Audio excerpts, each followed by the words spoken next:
Hey everyone, welcome back. Today I want to talk about kitchen cabinets. Kitchen remodeling is probably one of the highest costs you'll be spending as far as updating your home. Kitchen remodels can range from 20,000 and up. It all depends on the size of your kitchen, the style of cabinets you're getting, whether they're custom or not, semi-custom.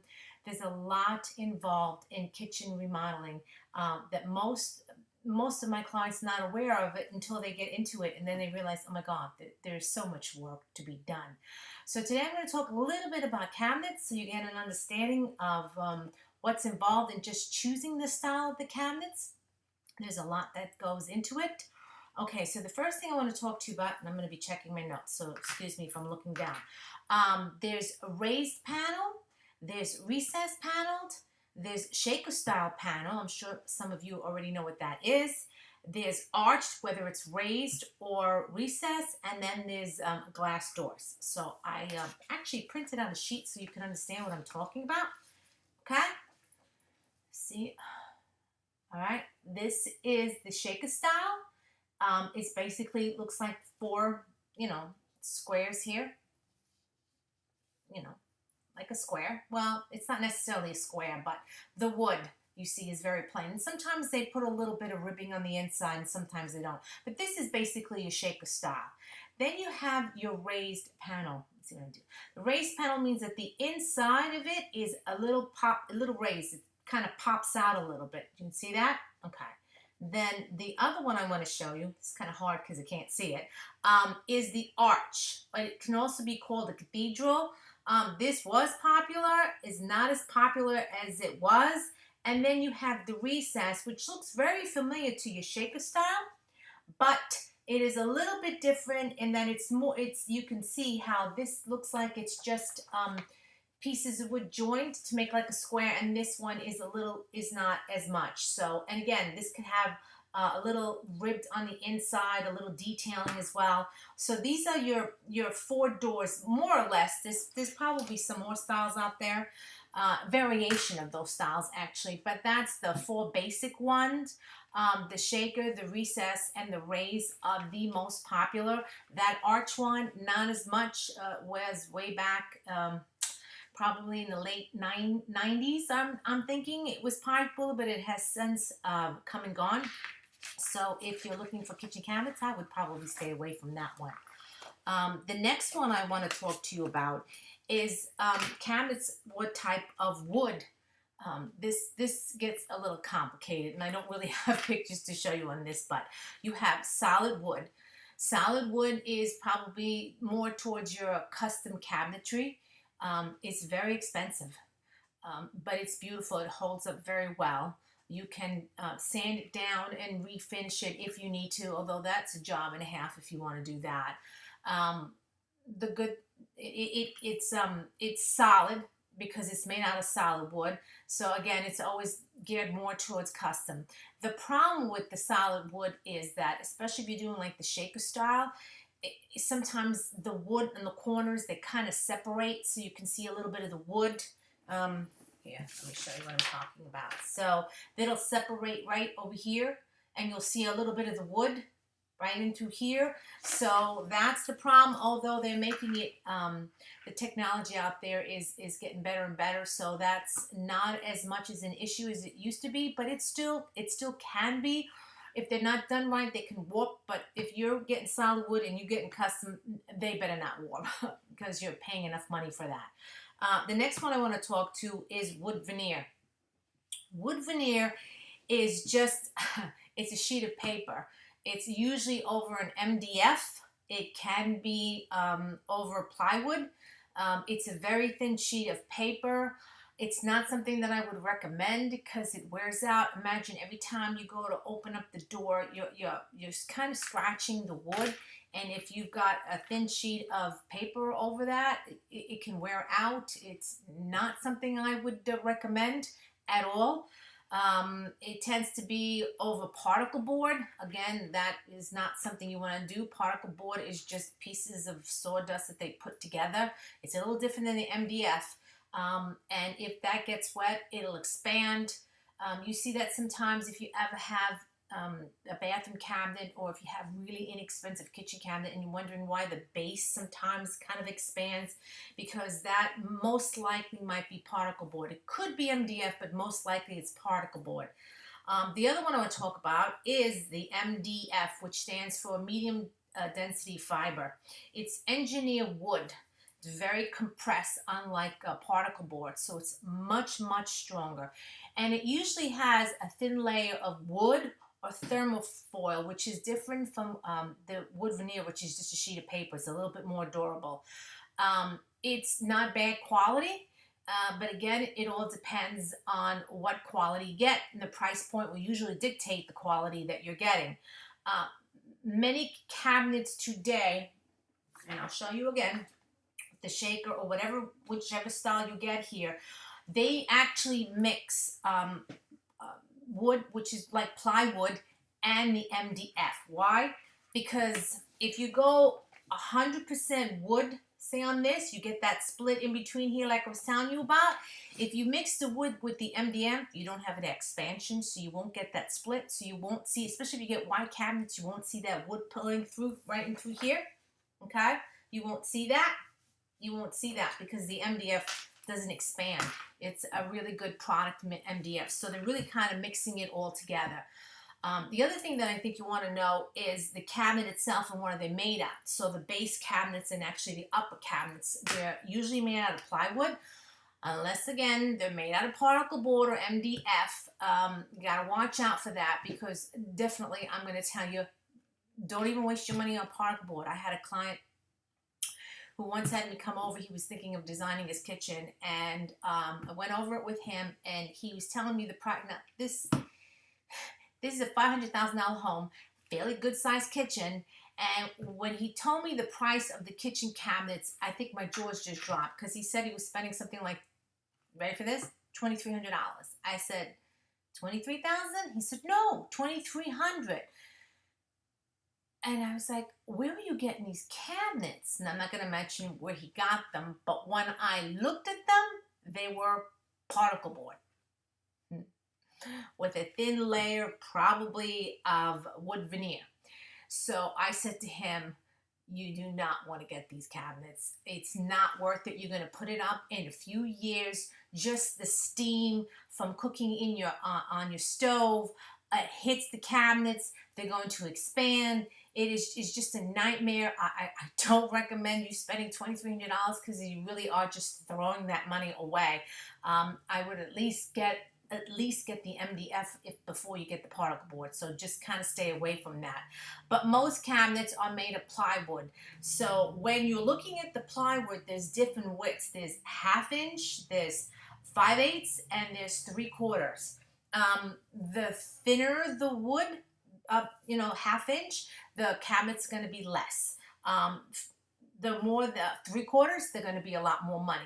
But you want something that's going to be strong, because if you put granite countertop or quartz or any of those and they're sitting on your cabinet, it's got to be strong enough to hold it. Plus, it's more durable, so it stands up to wear and tear and kids and dogs and everybody else that smashes into your cabinet. So, again, when looking at the base and you're paying for that, there's a difference between a 1/2 inch and a 3/4 inch. As far as pricing goes, there's a big difference, so be aware of that. The other thing I want to talk to you about is these are just cabinets, is your cabinet door handles. There is a plethora of door handles, different shapes, different sizes, different finishes. You got satin nickel, you got a stainless steel, you got brushed nickel, you got chrome, you've got gold, that gold tone, you got rose gold, then you've got bronze, and there's so many different finishes and so many different styles. I'm going to talk about three of the basic one, and one that's kind of coming up and coming. It's really kind of cool. So if you can see it here, okay, I'm going to try it here. Okay, this is the clam. It was very hot and popular a few years ago. I'm sorry, this is kind of hard to figure this out.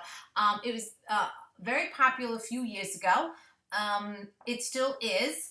You still see it in the cabinets. The drawback with this one is that I heard from the kitchen cabinet, because you know, guy, and it makes sense, is if you have acrylic nails or long nails and you go, you know, there goes your nails. So it's you know, it's a give or take. And also the width of these here, some of them are longer, some of them are shorter. So there's 3 inches, 4 inches, 5 inches, 6 inches. I mean, it really all depends. And of course, the longer the width, the more money you're gonna spend. And of course, I think this one I have here is probably a brushed nickel, but there's also chrome, satin nickel. It just goes on. This one is a fairly new one, up and coming. I kind of like this. It's the what do they call it? The finger pull. So if you see it here, this part goes in like inside the cabinet, and this on the outside. So this whole part here is what sticks out.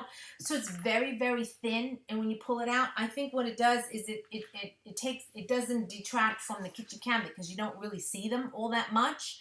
They kind of disappear, which is kind of nice, because then you can actually see the kitchen cabinet doors itself, because those are the beauty. But I also like the look of the pulls and the knobs, especially if you're getting the clams. They do finish off the kitchen. I always say that your door handles are like your jewelry, right? Those are the finishing pieces, and they will actually can make, well, I wouldn't say they would break, but they can definitely make the kitchen cabinets even more appealing if you get the right one. Now, the next one I want to talk to is pulls. These are right here. And there's all different sizes. You got 3 inches, 4 inches, 4 1/4. I mean, I can't even mention. It's some of them are custom, and so you can have any, you know, size you want. You know, and then there's the rounded one, there's the square ones, there's the arch ones. Again, all different finishes: chrome, satin nickel, brushed nickel, bronze. The gold is coming back, satin, the satin gold, and all that other stuff. So there's many different styles, and again, many different colors. The one thing I want to talk to you about this, as well as the clamp, is that once you drill the holes into your cabinet, say you do a 4-inch pull, once you drill the hole into the cabinets for the 4-inch pulls, and you want to change them out, you have to stick to the same 4-inch, because you got the hole. I mean, you could try to patch the hole and repaint it if it's wide, but I wouldn't recommend it. So just really consider that. And again, consider it, because these here, you have to be able to pull your hand and open it. So you want to make sure you have enough room. So try it out before you buy it out. Now, these items, these knobs, are not cheap. They can run anywhere from, especially with the, I'm going to talk about the last one before I do. This is the knob. See, this one's slightly squared. They have round ones. They have one that looks like a football. They have one that's like a crystal or glass, I should say. They have ceramic, with some of them are painted on, and again, it just goes on and on. Different shapes, different styles, different colors. So really all depends on what you want to get. You have to be very careful with this, because these knobs, any of them, are not expensive. They range anywhere from $1 change for each one, which is probably the knobs, and they can go up to, I don't know, $15, $18 for one. So now imagine if you got, you know, 25 doors times 10. You can see how fast that adds up, and they do take a lot of wear and tear, so make sure you get something that's at least a decent quality. You can go shopping in a lot of these stores, Home Depots, Lowe's, they carry them, but there's also a store out in Great Neck, and I think it's called Colson, and they just, I believe it's called Colson, I'm pretty sure, and they have a whole store just dedicated to knobs.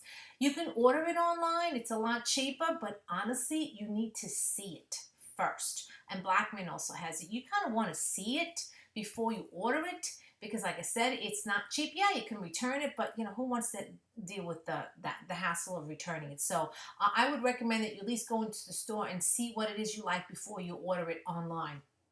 The next thing I want to talk to you about is, I know we talked about the doors on the kitchen cabinets. Now, a lot of these kitchen cabinets are coming in with glass doors. You know, it's usually on each side of the stove or the sink. It all depends. I love a glass door. It just adds a little elegance to the kitchen design. One thing you want to keep in your mind is that with glass doors, you see, you'll see inside your cabinets, right? Especially just plain glass doors. So it's mostly kind of for show. You don't want to put your spices behind that. You don't want to put all your dishes piled up high because you're going to see it. And so you kind of want to have it more decorative inside those behind those glass doors, unless you get, and I'm going to show it to you. Unless you get certain styles. Now there's three. Let's see here. There's three style. There's the ribbed. You can see that it's just that. It's kind of ribbed. And then sorry, there's let's see here. There's the rain effect. It has like a rain effect. It's very, very pretty. And then there's the frosted one. And this is just the tip of the iceberg. There's a hell of a lot more.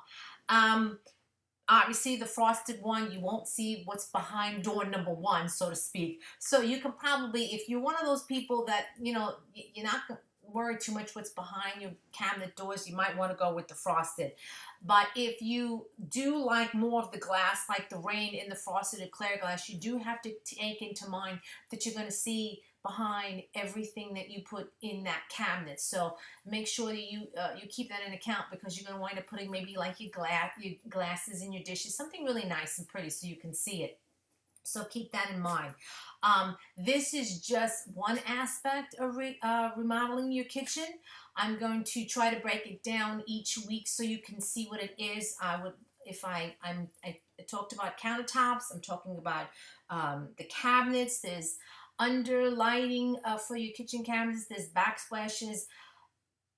There's also the kitchen faucet, the kitchen sink. Oh lordy, you have no idea of the variations of the kitchen faucet and the kitchen sinks that are out there. It is a tremendous amount of time spent shopping for items like this when you're doing your kitchen. People don't realize it. Yeah, they realize that, yeah, oh my God, I'm not going to have a kitchen and I'm going to live in a mess, and the guy's going to come down in my home and tear everything down, and I'm going to have dust everywhere, and they're going to be put out. And that's just one aspect of a kitchen remodel. The other aspect that you're not aware of is all the decisions you have to make when you're remodeling the kitchen. And if you make a wrong decision or an incorrect one and you're not sure and you order it, it's thousands of dollars, thousands and thousands of dollars, and it's not refundable. You know, you order a kitchen cabinet and it's custom and maybe you don't like it, you're stuck. Order a countertop, you don't like it, you're stuck. The door handles you could probably return unless they're custom, then you're stuck. The glass doors on your kitchen doors, you're kind of stuck with that. So there's a lot of decisions to be made. A lot of people panic when they do that, and they call me up. I'm going to tell you that before you start your kitchen cabinets, remodeling, I should say, you definitely want to give me a call. Let me talk it over with you as far as what your design plans are and what you have in mind to what you want to do. Also, a kitchen is very personal. It's your style. It has to fit your family, your needs. If you have kids and dogs, those are things you have to consider when you're choosing all these finishes. You want to make sure that you're getting something that's durable. And there's also a cost. Now, working with a designer is always an added benefit, because I'm here to make sure that you don't make a mistake. And I work with a lot of vendors. I work with kitchen cabinet guys. I give my clients some really good deals. I work with vendors that sell appliances, and that's the other thing that we need to talk about is the appliances. There's so many different variables when you're doing a kitchen design, that there's so many things that can go wrong with it. So if you're looking to remodel your kitchen, just keep me in mind, because I can definitely help you with the whole process. I'm pretty much finished for now. There's a lot more to go into kitchen, and I'm going to touch on it in the next few weeks with the different videos. I hope that you enjoyed this. I would love to hear your feedback, so just post a comment below and let me know how I'm doing. That would be nice. I'd love to hear from you guys. I hope you all have a great day. Thank you so much for listening to me. Until next week, bye.